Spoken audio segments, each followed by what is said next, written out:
Hello everyone, welcome to DYOR podcast show where we'll explore the frontier of blockchain technology, crypto, and all the trending stuff in the Web3 industry. So today marks super interesting and special day in our very first episode of this podcast show, and because it's the Genesis episode of this show, we are gonna talk about the genesis of internet money. The genesis of internet money, and we'll look at a brief history of money so that we get to understand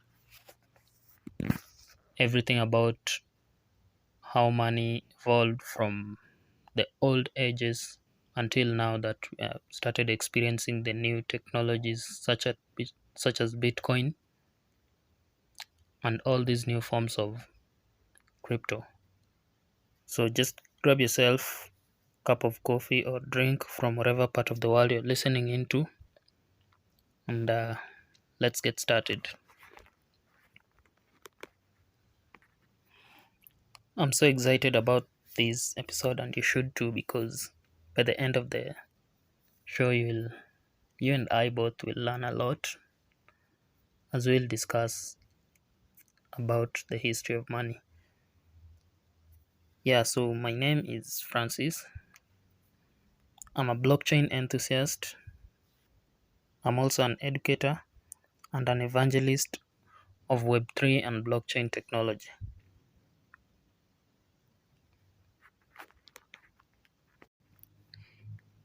Alright, so everyone at some point has interacted with money at one point or the other.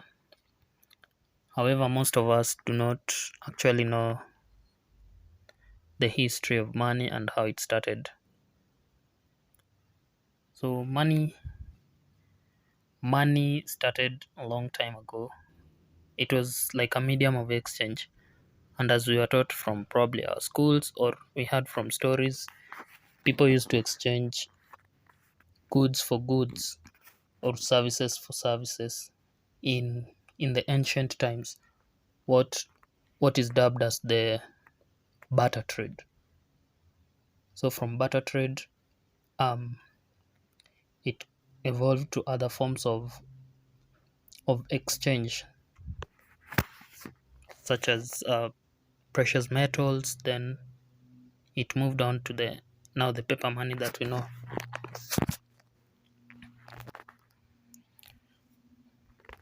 An interesting fact about money is that people worry about it so much. We always think of ways to get more of it and even dream about how to spend it. But how much do we really know about money? Yeah, so let's keep listening and find out more about money. Before, people used to trade goats for cows, stones for, I don't know, food, the barter trade kind of trading. So if I had maybe 10 goats and I wanted to probably own a cow or a piece of land, I would trade with someone else who had a piece of land. So that's what uh, used to happen. However, this seemed to be a bit difficult, given that sometimes what you exchange for something did not actually satisfy you, or rather represent the real value of what you're getting in return. So before we delve into that, I'd like to look at some of the characteristics and functions of money to help us get back to this topic, even as we keep on engaging on the history of money. So I'll take us a small, or rather a short detour on the functions of money and the characteristics of money. Then we'll come back to the history of money and compare notes and we'll see where the journey takes us in this show about the genesis of internet money. So we all know money is something that people use every single day. We earn it and spend it, but most of the time we don't even think about it. Even the economists define money as any good that is widely accepted as final payment for goods and services.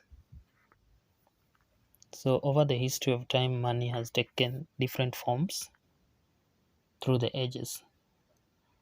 And that's what we want to delve into after we look at some of the characteristics of money. So first of all, we can agree that money is a store of value.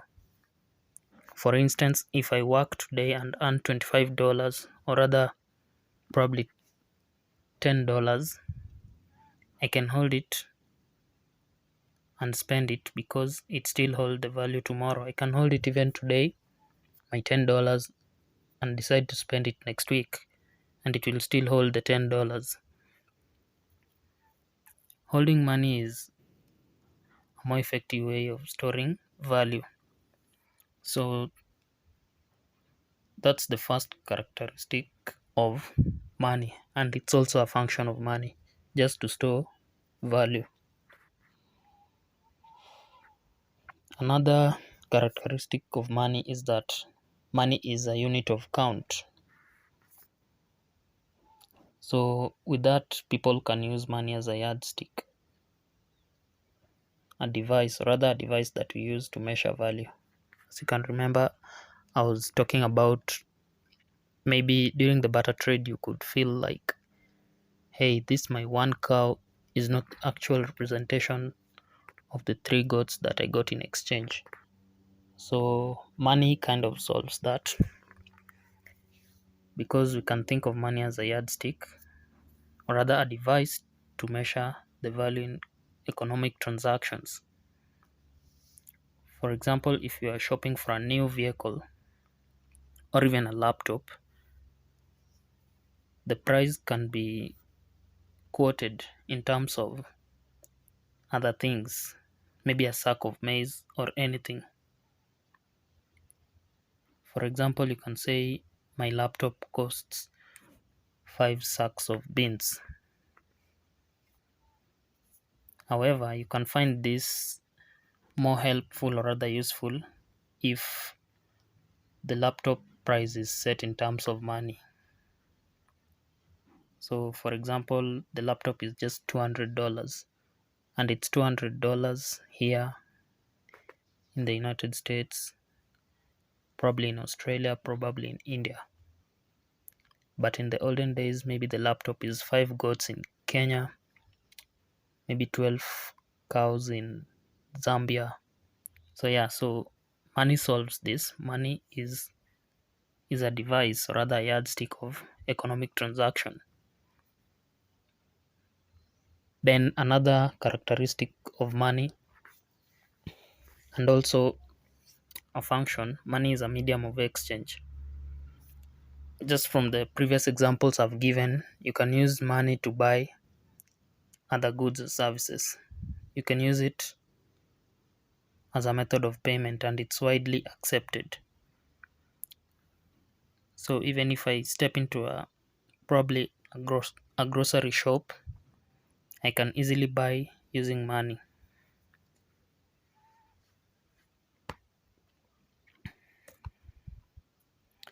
Some other characteristics of money include things like money can be used for cross-border payments. For example, in this modern age, the US dollar is the most widely accepted and used currency. If you go to Paraguay, you can use the US dollars to purchase food there. If you cross the border, probably to Middle East, you can still use the US dollar to purchase probably an Airbnb and rest there. So From that, you can see how money can be used for cross-border payments, and it's also useful. Then money can be divisible.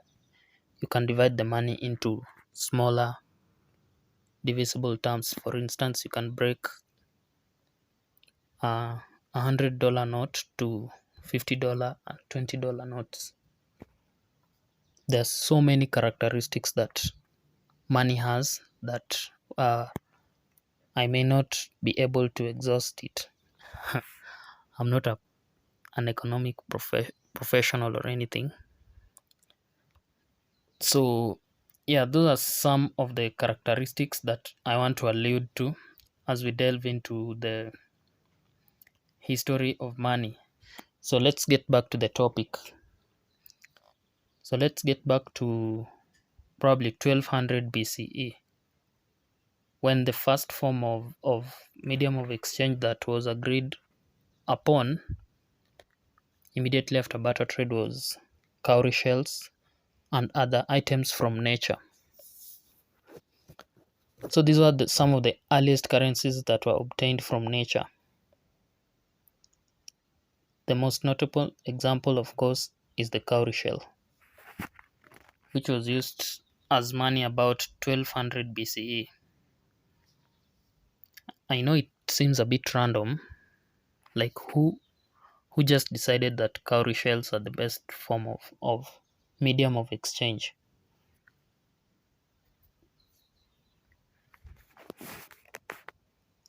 So cowrie shells come from mollusks. If you're a scientist or a biologist, you can know what a mollusk is. Yeah, so that's where cowrie shells come from, and the mollusks are mostly found in the coastal waters of the Indian and Pacific Oceans.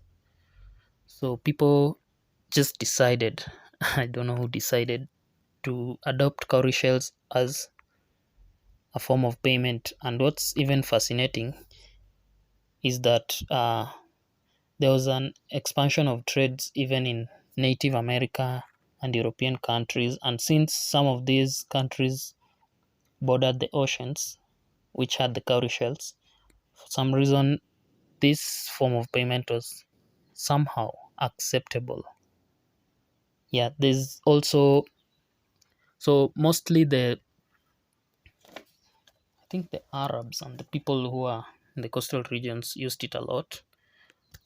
Other forms of payments from nature that nature offered us were things like the whale teeth, and this one was mostly used by the Fijians, people from Fiji. They're usually mostly known for rugby. They're really good rugby players.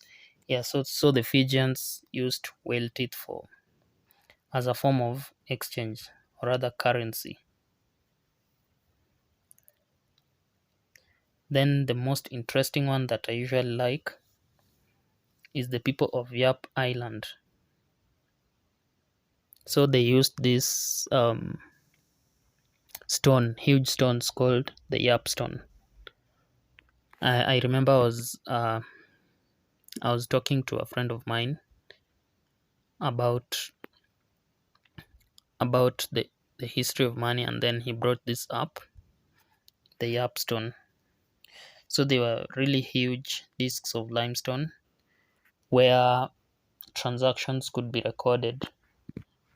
For instance, if you buy something from the island, you record the transaction on that limestone, and then it's so huge, and also it's, let me use the term, immutable. Rather, it could not be changed because it's written there, so you could just see the transaction there. So the people of this island adopted that as a form of payment. So you can imagine carrying the Yap stone from one, probably you've bought food on the other side of the island. So you can see how tiresome this was. The Yap Island currency remains part of its culture.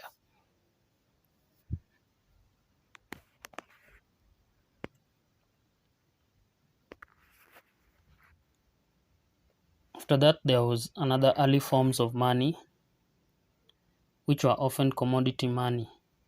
So what commodity money simply means is that money that has value because it was made of a substance that had value.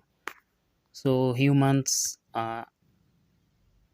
started substantiating money to these precious metals such as gold and silver.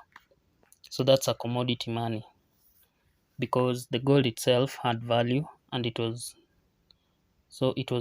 money, commodity money, because it had value. You could exchange the gold for other goods or silver. So why were gold coins super valuable? They were valuable because they could be used in exchange of other goods and services, but also because the gold itself was valued and had a lot of uses. So commodity money gave way to the next stage, representative money. So what happened here is the gold coins also were kind of heavy. You can imagine carrying like 20 bars of gold to probably purchase horses somewhere. This was super heavy, and even the silver money was a bit heavy and also risky because during those ancient times there was a lot of violence. Let me just call violence. And if someone realized you're transporting gold, he or she could easily target you and snatch your gold. So with all these inconveniences, commodity money gave way to the next stage, representative money. So what is representative money? It's just from the name, it's just a certificate or token that can be exchanged for the underlying commodity.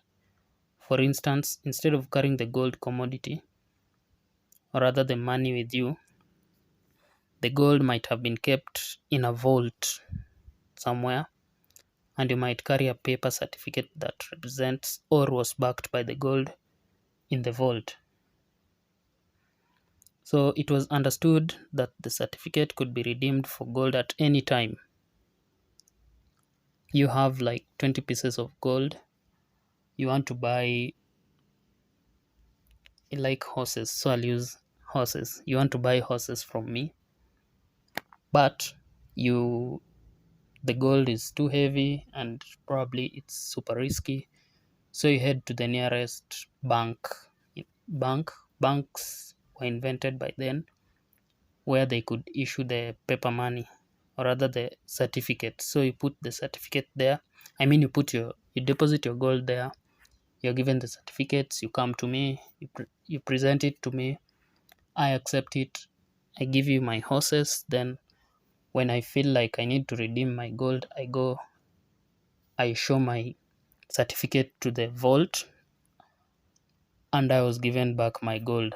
And even if I don't want to do that, I could go purchase something else with the certificate, and whoever holds the certificate would just go and redeem it in the vault. Yeah, so as this went on over time, people grew to trust the paper certificates as much as gold. And this led to the next level of use of fiat money. So fiat is now the current money that we use in the modern economies today. So before I go to fiat money, let's just go back to when I was talking about the characteristics of money and the reason why I decided to talk about the functions and the characteristics of money in relation to the very first types of exchange, or rather money, that were acceptable. As you have seen, in the past, people used to exchange commodities for, or rather goods for goods, like cows for goats. And then at some point, it was a bit difficult to really substantiate if both parties were getting the exact same value of what they were getting in exchange. As we have seen here, the modern as the money game was evolving, it was now easier to categorize the value of stuff. For example, using gold, you could say maybe 2 bars of gold represents 10 cows, and that was easier and more acceptable. Again, you could see that instead of carrying the gold, you could take it to a vault or rather a bank, and you would be given or rather issued certificates that you would work with and exchange for other goods and services. So that, in relation with some of the characteristics of money that we talked about, we can see how divisible it was easier as the modes of money exchange evolved. Yeah, so let's go on to the next thing that led to fiat money. So as the certificates or other token issues were widely accepted, this led to the use of fiat money, which is used in the modern economies today.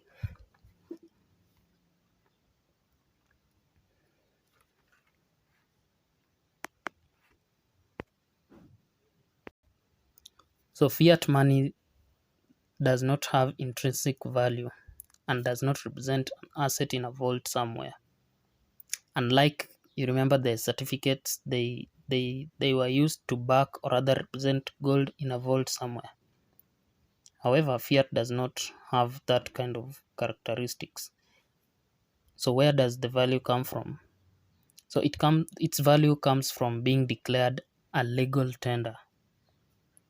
So a legal tender is just, in simple terms, an acceptable form of payment by the government of the issuing country. I'll give an example of probably Kenya. So Kenya's currency is Kenyan shilling, or the US currency is the US dollar. So the dollar is a legal tender, acceptable form of payment by the US government for the US dollar, or Kenyan shillings in the Kenyan in Kenya, or rather in the Kenyan state. So we accept the value of the money because the government says it has value and other people value it enough to accept it as payment. Already you can see how things have started evolving. In the past, people backed the value of things in metals. I mean, the value of their currencies in special metals, precious metals. Then, way before that, people accepted things like cowrie shells for exchange of goods.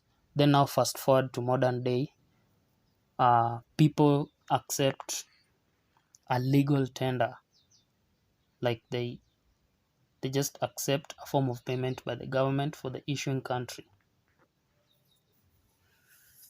because the government says it has value. So that alone is enough to accept it as payment. And I've given an example. I like using the US dollar because it's widely used. So I just accept US dollar as income because I'm confident I'll be able to exchange the dollar for goods and services at even a local store or probably somewhere else. This because at the back of my mind I know they will accept it and I am comfortable accepting it too. So that's an example of fiat money. It's not a commodity with its own great value, and it doesn't represent gold or any other value commodity held in a vault somewhere. I'm iterating this because it's it's valued because it's a legal tender and people have faith in its use as money.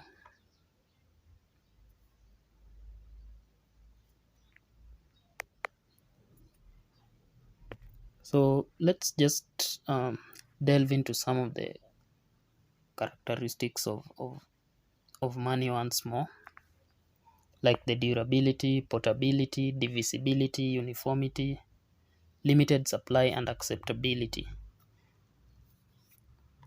So I'll just run down the characteristics and then we will see how it stacks up in relation to way back during the cowrie shells or during the barter trade and even during the gold standard system. So let's check on durability. I'll use an example. I like animals, so I'll use an example of probably a sheep. A sheep is fairly durable, but a long trip to the market, it has a lot of risks. It might fall sick or even it can die, and this will severely reduce its value. Imagine you're going somewhere with your sheep to exchange something, then it falls sick, or even an animal attacks it and kills it. So if you are to sell it for a certain value, the value will drastically drop or even be zero. So that's on durability. If you compare with money, so long as you have your money, there's no predator that will attack your money and eat it, and it will remain in its state until you reach wherever you're going to. Then let's check on portability. While the ship is super difficult to transport, currency can easily be carried in a bag or even in a pocket and you walk away. Then on divisibility, imagine you have your ship and someone approaches you with probably half sack of maize. So maybe in according to the way you value your goods, the half sack of maize would probably cost a leg of the sheep. So you can imagine how difficult it is to divide your sheep. However, the money comes in denomination: $10, $5, $20 bills, even $1 and $quarter. So you can exchange for other denominations, but a cow you'd have to probably kill it again. So it's really difficult. However, the fiat is easily divisible. Then uniformity, that's another characteristic of money. Why they are being accepted, uniformity. So I'm still on my sheep, or this time I use goats. Okay, so goats come in many shapes and sizes. There are even kids. Kids, I'm sure all of us know kids. Kids are just young goats that haven't matured. So kids, goats, the billy goats, the female goats, they come in different shapes and sizes, each with different values. Some are, yeah, so some are even sick, so the value is lower. So this brings about an indifference in uniformity. However, $20 bills or $50 bills are the same and equal in size and value everywhere, so they are uniform. Then limited in supply. So in order to maintain its value, money must have a limited supply.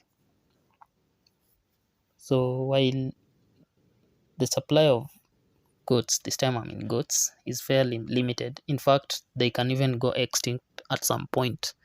We never know. So they are fairly limited. However, if they're constantly used, I'm on the case of goats. So if goats are constantly used as a mode of money, some people can really overbreed them so that they have numerous number of goats. People are crazy. However, the supply of money can be regulated by federal reserves or even the central banks of different states. We will come to see on these on the later episodes about limited supply. Then acceptability. Yes, I might have goats, but maybe someone else does not accept goats as mode of payment. Even though my goats have intrinsic value, someone else might not really want goats. In contrast, people are always more than willing to accept dollar bills everywhere. Um, to be fair, let me use probably dirham. Maybe you are in the UAE or somewhere. So everyone there will accept dirham. If you are in Kenya, like if you're in Kenya, everyone in Kenya will accept Kenyan shillings. But if you come from a pastoral community, maybe you have goats, and then you go to a community where people do something called fishing, and you want to exchange the goats for the fish. Maybe they do not want the goats. They may accept fish, yeah, but if you give them the Kenyan shillings, they'll happily accept it. So that's what we mean by acceptability. So to summarize all this, money has taken many forms through the ages, but money consistently has three functions: store of value, unit of account, and medium of exchange. So modern economies use fiat. When I say fiat, I just mean the local currency in your country that is neither a commodity nor represented or rather backed by a commodity. Even forms of money that share these functions may be more or less useful based on the characteristics of money. So that's just a brief history of money, of how money evolved from cowrie shells to yapstones to precious metals like gold, and then to certificates, then from certificates to now fiat money. And even after fiat money, uh, human beings also invented what is called, I could call it probably credit cards. Yeah, credit cards. So credit cards have existed for ages. In fact, the first universal credit card wasn't introduced until the 1950s. And it was founded by two very interesting people. You can check them out. The Ralph Schneider and Frank McNamara, who founded the Diners Club. So soon other cards were created. In 1959, American Express debuted a plastic card. So let's thank IBM for introducing the magnetic strip on credit cards, which was introduced in the 60s. So what the magnetic strip does, it just contains all the account information. So with this, merchants no longer needed to even make phone calls to obtain authorization from credit companies. Then in the 90s, cards began to have chips embedded in them to encrypt their information, thus even providing greater security. Other changes involved account balances because, yeah, you had to call your bank and stuff. But over time, this evolved. You can imagine in the beginning, credit card users were required to pay the full balance at the end of the month. Eventually, companies like American Express allowed consumers to carry balances through interest, though the interests were applied, and other credit companies quickly followed. So what happened to when other companies followed this? So the customers took advantage of this development, maybe a little too much. In fact, in 2017, American consumers alone were carrying like $1 trillion in card debt. Yeah, so that's a brief history of money. And the reason why I started with the history of money is to just give us a quick overview of where we're coming from with the internet money, or rather how human beings have been evolving from one form of payment to another. So through that background, in our next episode, we'll now look at the digital currency system, what everyone, or rather what majority of people who know about internet money call Bitcoin. So in the next episode, we'll talk about Bitcoin and the underlying technology that helped come up with this technology. So be sure not to miss the next episode, and I'll invite over a special guest to take us through Bitcoin, decentralization, Web3 evolution, and all this interesting stuff. Who knows, we might even have small opportunity to talk about the white paper, the Bitcoin white paper.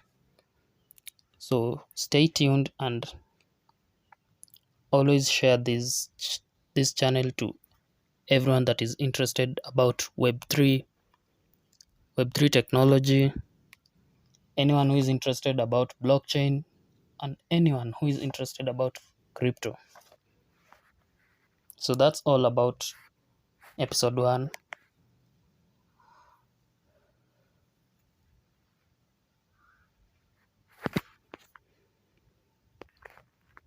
Yeah, that's all about episode 1 on the genesis of internet money. So stay tuned on episode 2. Just a disclaimer to end the show. None of these that we're talking about here is a financial advice, and that's why you're encouraged to do your own research. Find time and check out the description of the podcast. You will find my Twitter handle and my other social media links. You can give me a follow and make sure to share this amazing podcast with all your friends and family as we venture and explore into the frontier of Web3, blockchain technology, and crypto. Until next time.